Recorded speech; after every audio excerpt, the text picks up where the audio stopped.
All right. We are talking all things sleep today.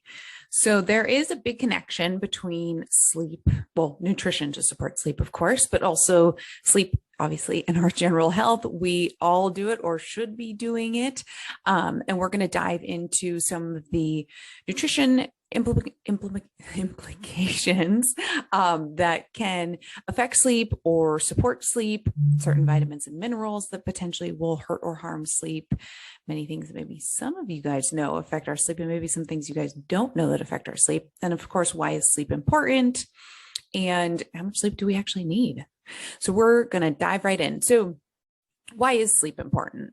So sleep has so many impacts on our day-to-day life. Definitely a big piece being our brain. So when our brain gets that rest period, it does improve things like memory, our learning, our decision making, even our reaction time. And then that kind of can translate into our mood. So if we're getting enough sleep, we typically tend to have less anxiety. We tend to manage stress better, less likely to be depressed or exhibit depressive symptoms, or and then we have better immune system functioning. So we have a better ability to manage those stressors or fluctuations in the immune system functioning. And then metabolism, this is a big one. So many times, lack of sleep can have an impact on body composition. So we're going to dive into why that might be the case. And of course, that kind of ties into how does sleep affect our muscle tissue. And we'll dive into the implications of sleep on cortisol, testosterone, IGF-1, things of that nature. So if we're getting enough sleep, what does that mean? Well, we should have a better recovery for our brain and our body. We should have reduced blood markers for inflammation, so such as like HSCRP should be in a better managed state. And then, of course, as I mentioned, we should have better mood, less anxiety, less stress, better ability to cope with stressors when we are getting enough sleep. And then we should have an increased ability to learn and retain those memories. And then when it comes to the metabolism piece, we should have a better ability to control our blood sugar and that immune functioning that I mentioned. So what if we're not getting enough sleep? Well, kind of opposite to the things I mentioned here. If we're not getting enough sleep, we can have decreased ability to focus, so poor cognition, that delayed reaction time. So we definitely see this in sport, right? So if you are not getting enough sleep, the ability to quickly catch a ball, throw a ball, dodge a pothole, whatever it might be, is definitely delayed. And that is also partly why we see a greater likelihood of car accidents when people have had lack of sleep. So something unfortunate, but it can be the case. And then, of course, learning and memory consolidation will be declined. So sleep is many times where the brain will process the day, right? And kind of consolidate those memories and maybe any learning that was being done. And if we're not getting enough sleep, the brain is not able to do that in quite an effective manner. And then, of course, I mentioned sleep being a big player in our mood. So if we're not getting enough, our mental well-being is definitely declined. And then when it comes to some metabolic functioning, the growth and repair of our cells is going to be declined. So we do a lot of reparation while we're sleeping. So if we're not getting that sleep, the ability for the body to turn over and repair those tissues is going to be declined, whether that is kind of just general maintenance on the body, or if you had a really hard training session, strenuous day, the ability to repair and build that muscle tissue, or maybe you're recovering from an injury. And if you're not getting enough sleep, that's going to be impaired if we're not getting an adequate sleep amount. And then I mentioned metabolism. So if we think about our ability to control our glucose and insulin levels with the foods we eat, what we see is when you are getting lack of sleep, whether I have a couple examples here actually. So if we think about like acute sleep deprivation, so short, maybe stint, maybe one night you stayed up really late or you got up really early because it's a race, or who knows, the baby's waking you up, something like that. we tend to see the following day that you run with slightly higher glucose levels, lower insulin levels, and then essentially overall decreased glucose tolerance. On the other side of the spectrum of chronic sleep deprivation, so maybe it's something like insomnia, maybe you're a on-call shift worker of that nature and you're just consistently not getting enough sleep, or maybe you are no parent and have a baby and you're not sleeping a lot because you're getting up in the middle of the night. This too can actually, over time, the chronic sleep might make your glucose levels look normal, but you'll have increased insulin levels, which in turn can lead to insulin resistance. And then that can lead to the risk of like type 2 diabetes.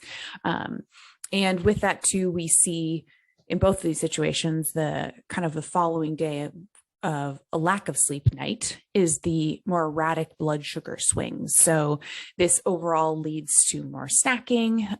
We tend to eat more calories the day following a night of low sleep, which can set us up definitely over the long term. If we're just consistently eating excess calories and snacking, can set us up for being overweight or obese. And then we mentioned the immune function. So if any of you recall staying out late or staying up late to study, or I don't know, going out to a party later than you normally would, and then the next day you get hit with a cold, or you wake up really early and didn't get a lot of sleep because you're stressing about a race, and then the race is finished and then you get a cold. There's some immune functioning component there, right, with lack of sleep. And then things like specific sleep problems. So if you are someone who has apnea or are a consistent snorer, that can contribute actually to changes in your actual sleep quality and contribute to certain diseases such as hypertension or high blood pressure, heart disease, depression, diabetes, things of that nature. And then an interesting one is when you get less sleep, your perception of pain is greater. So if you stub your toe, for example, on the coffee table or the bed, after getting less sleep, that pain perception is perceived as a more painful experience than it would have been if you had gotten more sleep. Very interesting. So how much sleep should we get? Many of you are probably familiar with that 8-hour kind of like rule of thumb. And that is kind of what I'm going to tell you guys. The 8 to 9 hour of actual sleep is what we're looking for, not 8 to 9 hours in bed. So what we're seeing, especially now that we have the access to a lot of these sleep tracking devices and wearables, is that you'll notice maybe you get in bed, say 10 p.m. and you wake up at 6 a.m. Well, that's 6 hours in bed, but the actual amount of sleep you got between, reading a book in bed and then finally falling asleep, or tossing and turning, getting up and using the restroom. The cat's waking you up, the baby's waking you up, the dog's waking you up, like whatever's going on, you end up actually clocking far less than that 8 hours. So I do like to see my clients and athletes getting 8 to 9 hours of actual sleep, not just 8 to 9 hours of time in bed. So that is, again, a tool you can see many times with Garmin devices. I know Whoop does it.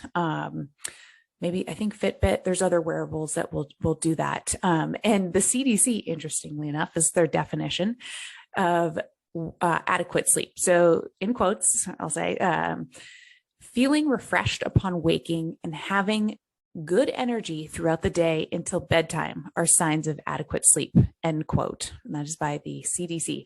So I think many of us don't wake up feeling refreshed or maintain good energy throughout the day until bedtime.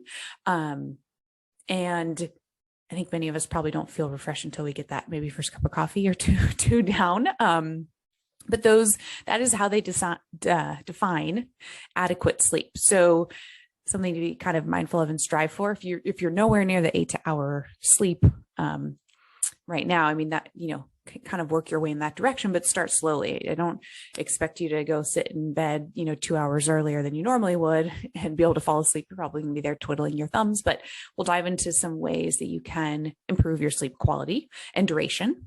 And one of those can be just getting into bed about 15 minutes earlier each evening, and that you might stick with that for 1 week. And then the next week you get into bed another 15 minutes earlier. So technically 30 minutes earlier than you would have, 2 weeks prior, kind of move in that manner to kind of reset your circadian clock.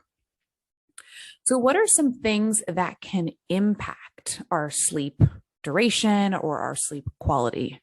I'm sure many of you think the first thing is caffeine. I have it on my list, coffee, however you want to get it, yerba mates, green teas, energy drinks, Red Bulls. It's in a lot of stuff. It's in probably many of your sports products.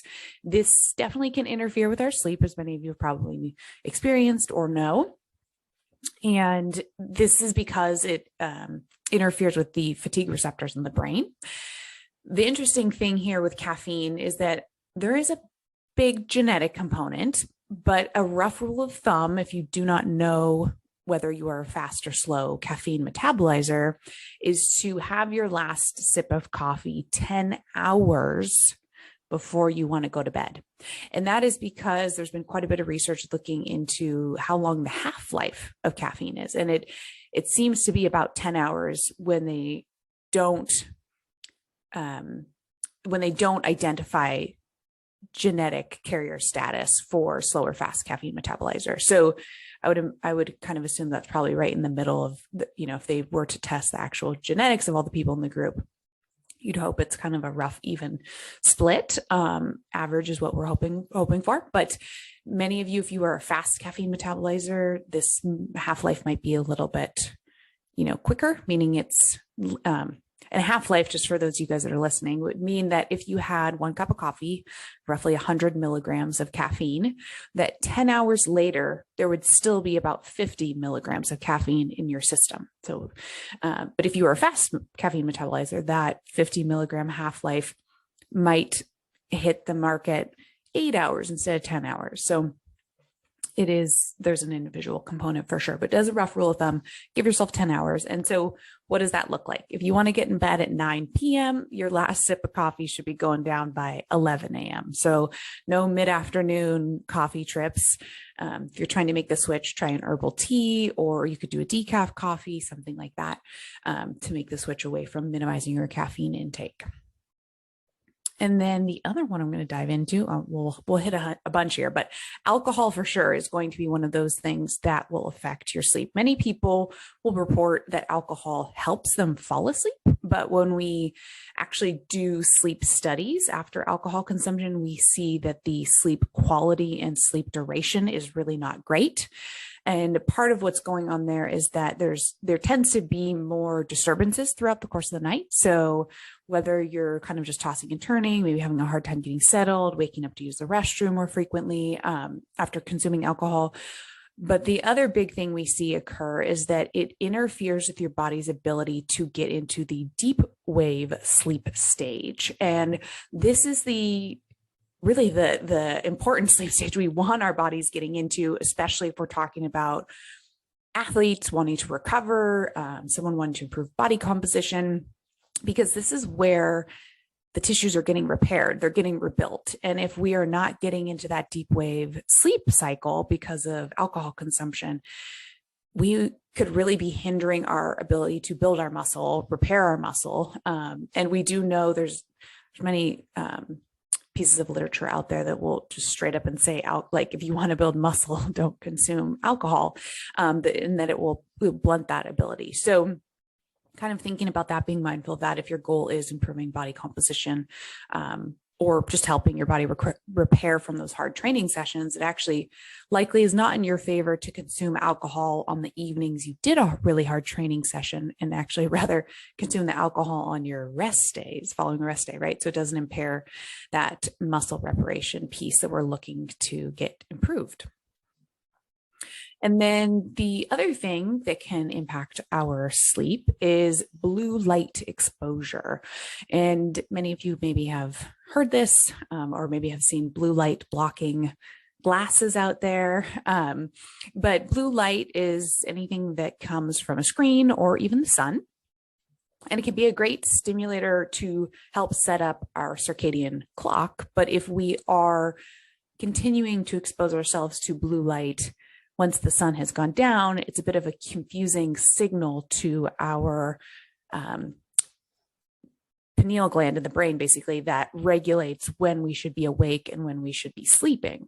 And so this screen exposure coming from, whether it's your TV, whether it's, Netflix, your phone, your computer, you're working, if it's your, if you're reading off a backlit device, so like a Nook or an iPad or something like that in bed, you are getting blue light exposure to your eyeballs. And basically what happens is when I should say too, that we know that all light has an impact on the pineal gland and its secretion of melatonin to get you to sleep. But blue light seems to be the most prominent. So that is why there are blue light blocking glasses out there. So, you can put on certain like screens, or like, I think there's apps you can download for your computers and your devices and stuff like that, that will kind of make them turn a more yellow hue at a certain time of day to minimize the blue light coming off. But with that being said, again, you're still getting light emitting from the screen, which will still have some impact on that pineal gland in the brain and have an effect on your melatonin production there. So blue light blocking glasses are probably the way to go.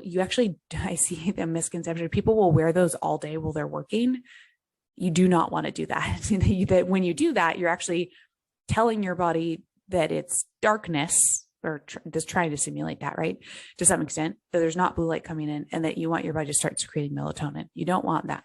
You want to put your blue light blocking glasses on when the sun is starting to set, or, a couple hours before you want to go to bed, that you would want to simulate the sun setting in a sense, right? And then, of course, some other things that can affect our sleep quality is definitely the higher stress we have going on, the more anxious, if we have that kind of racing mind, whether that's work, taxes, who knows what it is, but that can, of course, have an effect on our sleep quality. So you kind of have that tired but wired feeling, and your brain is on, but your body is maybe tired and you want to fall asleep, but the mind is kind of going. And of course, that will affect our sleep quality.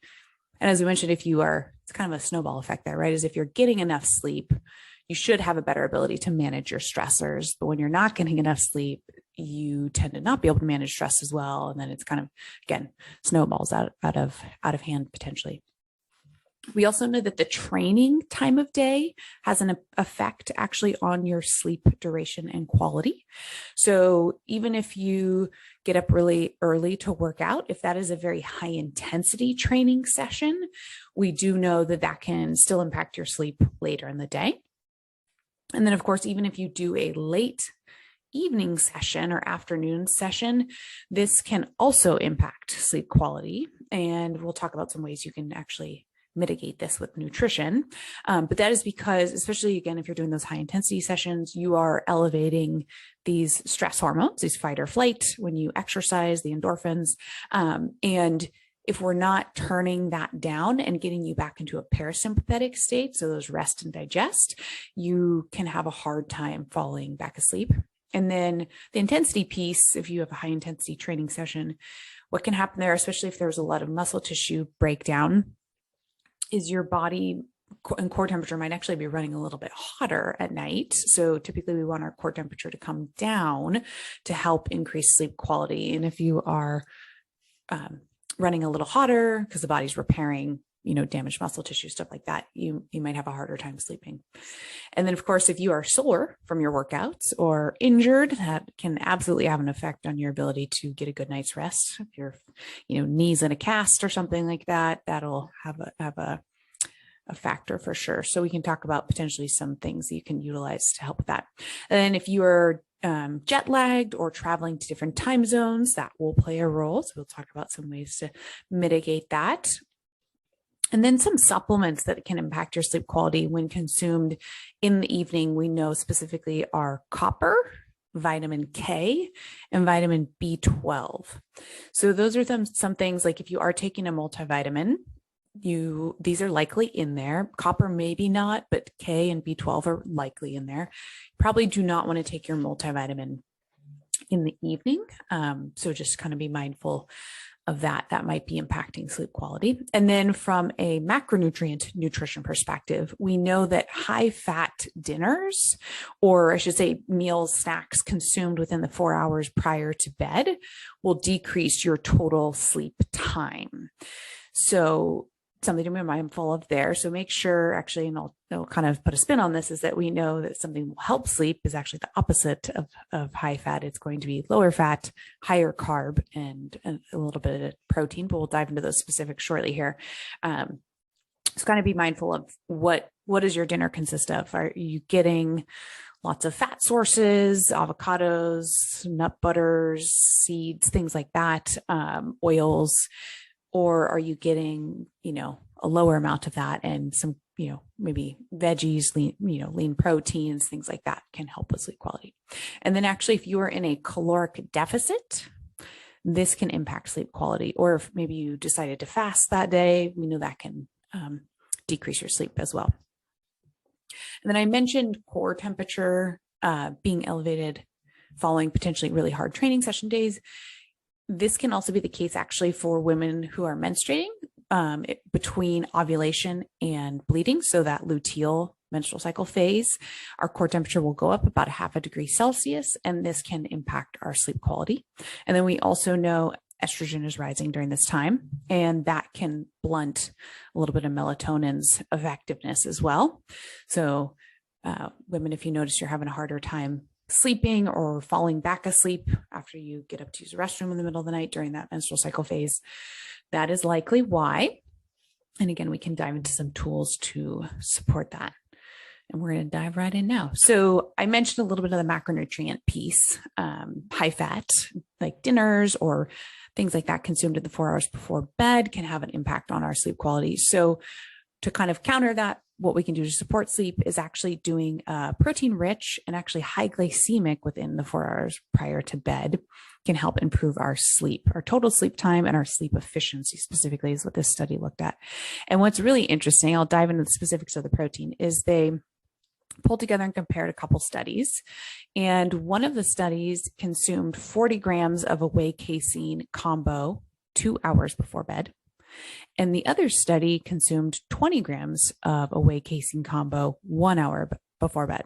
So half the amount of protein in half the time before bed, if you can visualize that. So 20 grams of protein 1 hour before bed versus 40 grams of protein 2 hours before bed. The study participants that consumed 20 grams of protein 1 hour before bed saw an increase in total sleep time by 54 minutes. And a 7% increase in sleep efficiency. The group who consumed 40 grams of protein 2 hours before bed saw no change, no difference between any of the metrics, the total sleep time, sleep efficiency, et cetera. So it sounds like the 20 grams of a whey casein combo 1 hour before bed is the way to go over a higher dose, 40 grams, 2 hours before bed.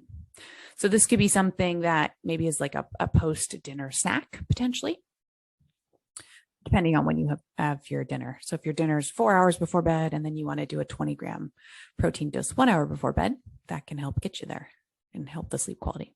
From the carbohydrate perspective, we know that high glycemic carbs consumed in the 4 hours prior to bed seem to have a good effect.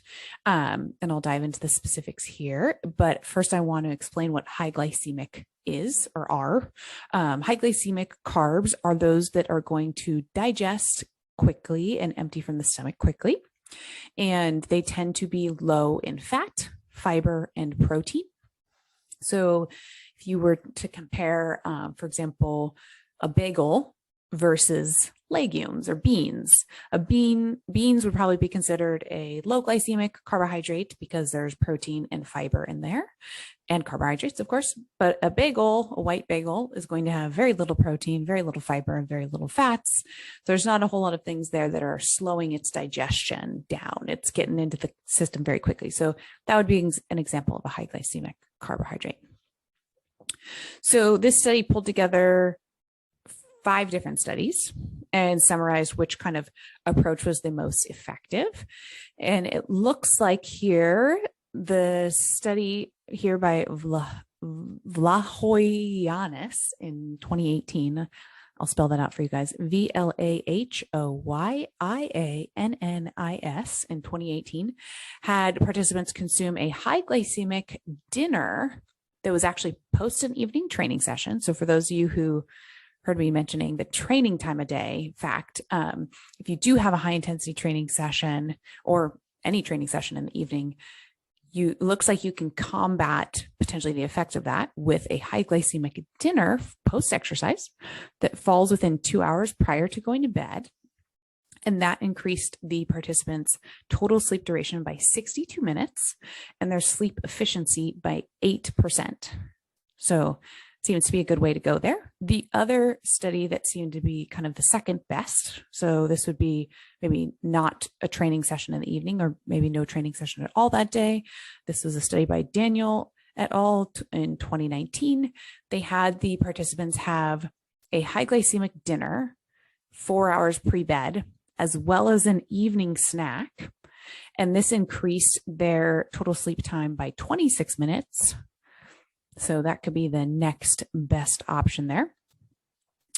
And then we do see that diets with adequate carbohydrates across the board have a shorter sleep latency, meaning you fall asleep faster once your head hits the pillow.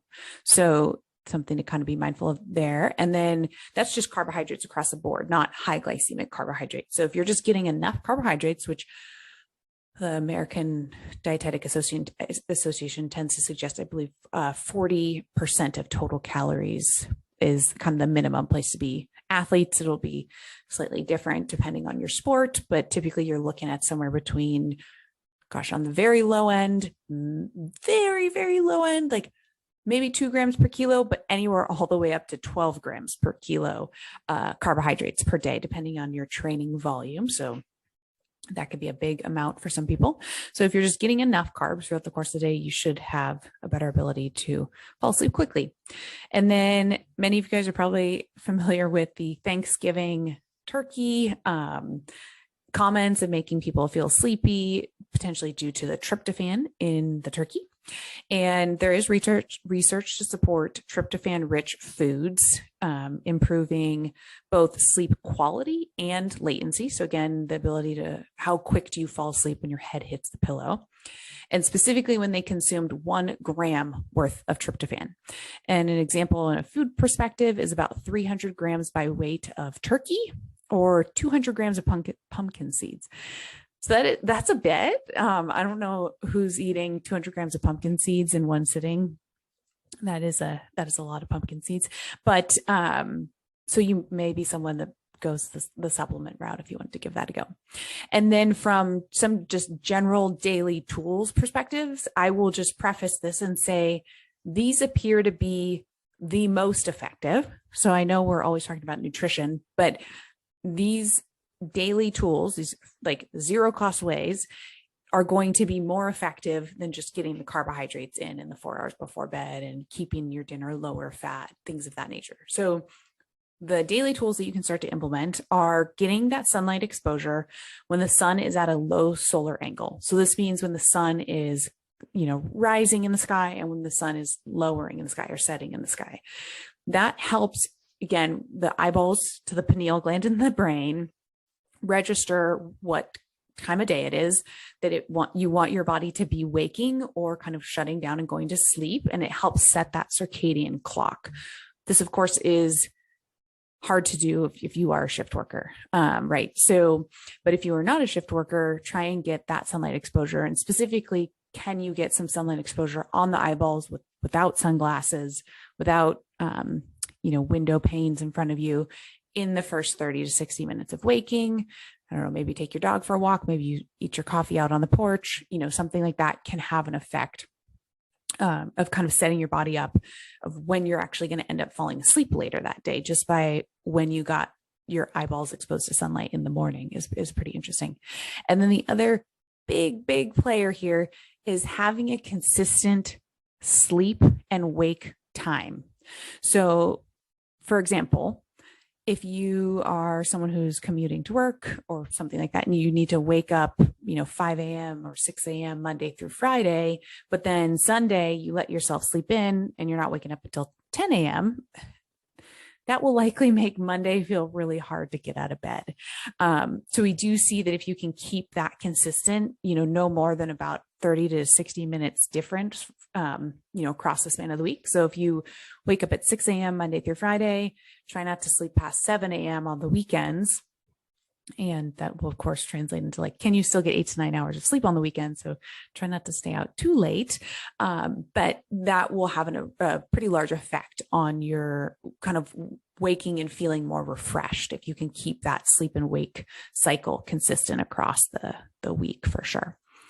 And then having a sleep routine is a really helpful one as well. So if you are someone who just, turns off, shuts off the computer and then tries to go straight to bed from working, that might be challenging for some people. So having that kind of nighttime routine, if you will, can be an effective way to get your body and kind of just system registering and setting up for bed. So maybe you do the Netflix and then you do a shower or bath, and then you read a book in bed for a little bit. And that's kind of your routine. So find out what that routine looks like for you and try and keep it consistent. Do you turn off the Netflix every night at 8 p.m. and then do your shower and book and all that stuff? Find out what that looks like for you and have a consistent routine if you can. And then some vitamins and minerals that will help sleep quality that you do want to take in the evening are going to be iron, zinc, and magnesium. And magnesium, there's certain forms of magnesium that seem to be more effective than others for sleep specifically.